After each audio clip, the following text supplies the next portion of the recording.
Update India TV, हर खबर सच्चाई की ओर। राळेगाव येथे शिवसेना पक्षप्रमुख उद्धव ठाकरे यांची जनसंवाद मेळावा सभा संपन्न।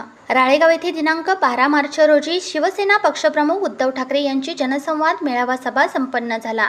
यावेळी मंचावर अंबादास दानवे आमदार शिवसेना, किशोर इंगळे जिल्हाध्यक्ष शिवसेना, संजय देशमुख महाविकास आघाडीचे यवतमाळ वाशिम लोकसभा क्षेत्राचे उमेदवार, विश्वास नांदेकर माजी आमदार, विनोद काकडे राळेगाव तालुका प्रमुख शिवसेना, इम्रान पठाण राळेगाव शहर प्रमुख शिवसेना, वर्षा मोघे राळेगाव तालुका महिला शिवसेना प्रमुख व इतर शिवसेनेचे पदाधिकारी मोठ्या संख्येने मंचावर उपस्थित होते।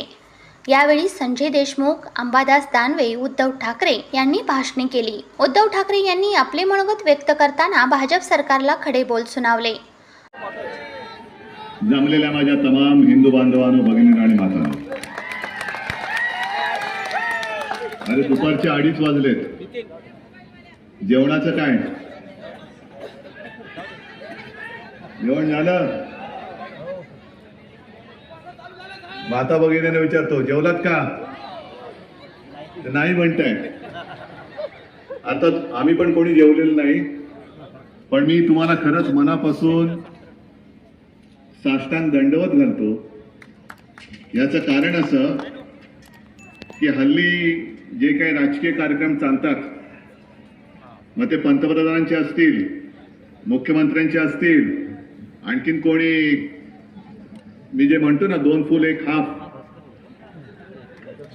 तसं 1 फूल 2 हाफ, तर 2 हाफ म्हणजे 2 उपमुख्यमंत्र्यांचे असतील।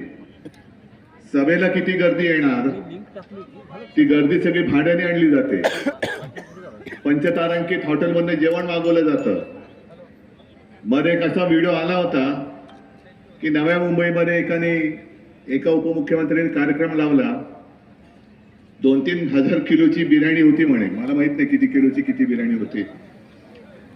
लोक आली, ती सरळ जेवायला गेली, भाषणाला कोणी आलेच नाही, आणि मग हे महाशय रिकाम्या खुर्च्यांना संबोधित करून निघून गेले।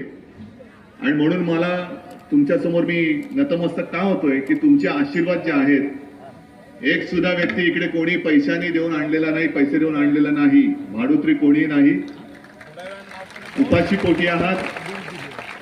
दुपारचे 2:30 वाजलेत, ऊन रणरणट आहे, तरी सुद्धा तुम्ही थांबलायत। असं प्रेम मला नाही वाटत हे सगळ्यांच्या नशिबामध्ये असतं जे मला लाभलेलं आहे।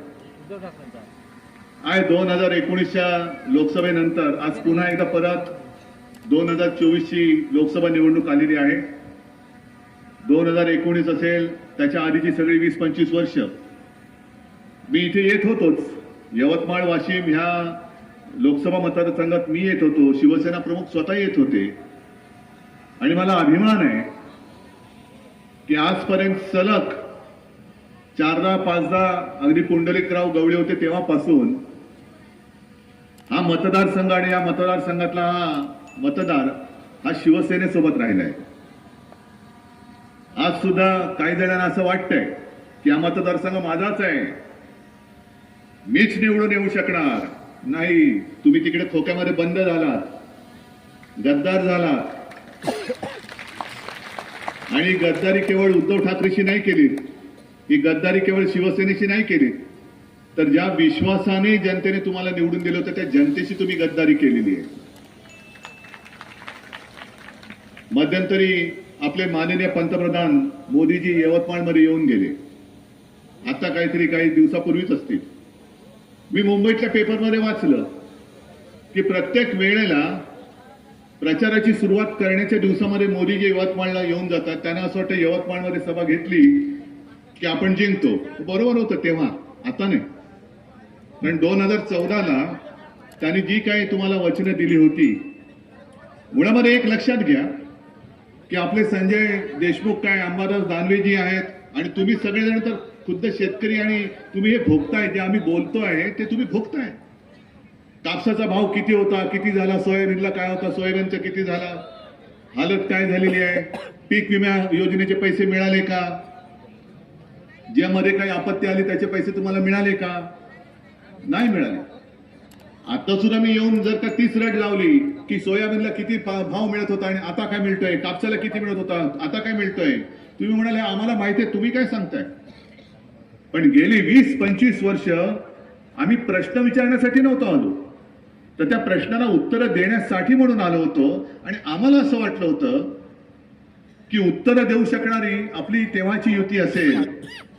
आणि मोदीजींचा प्रचार एवढ्यासाठी केला होता की एक नवीन चेहरा आहे, हिंदुत्ववादी तर आहेच, पण 2014ला त्यांनी जी काही दाभाडी गावात चाय पे चर्चा केली होती, तुमच्यापैकी किती होते का ते चाय पे चर्चामध्ये?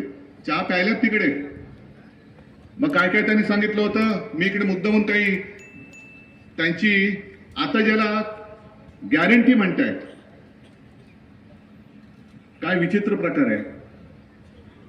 या गेल्या 10 वर्षामध्ये अनेक योजनांची नावं त्यांनी बदलली, अनेक गावांची नावं बदलली, अनेक रेल्वे स्टेशनची नावं बदलली, पण आता जुमल्याचं नाव त्यांनी गॅरंटी केले. म्हणजे थापा त्या थापा, त्याला फक्त जुमला म्हणायचं नाही, आता त्याला गॅरंटी म्हणायचं. आणि संताप जो म्हणतो ना, का नाही शेतकरी चिडणार, का नाही शेतकरी पिसाळणार?